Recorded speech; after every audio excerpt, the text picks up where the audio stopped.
أعوذ بالله من الشيطان الرجيم. بسم الله الرحمن الرحيم. وإذ قال إبراهيم رب اجعل هذا البلد آمنا واجنبني وبني أن نعبد الأصنام رب إنهن أضللن كثيرا من الناس فمن تبعني فإنه مني ومن عصاني فإنك غفور رحيم ربنا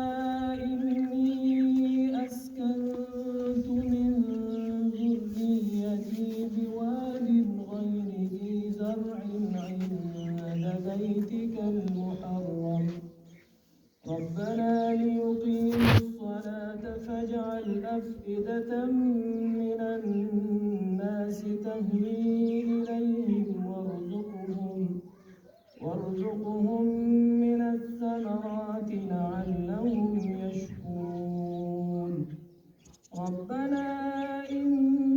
إنك تعلم ما نخفي وما نعلن وما يخفى على الله من شيء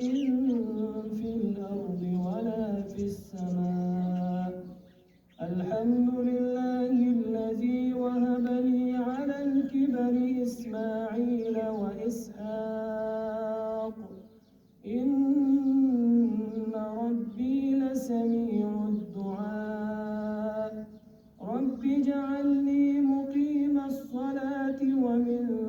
ذريتي ربنا وتقبل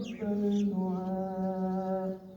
ربنا اغفر لي ولوالدي وللمؤمنين يوم يقوم الحساب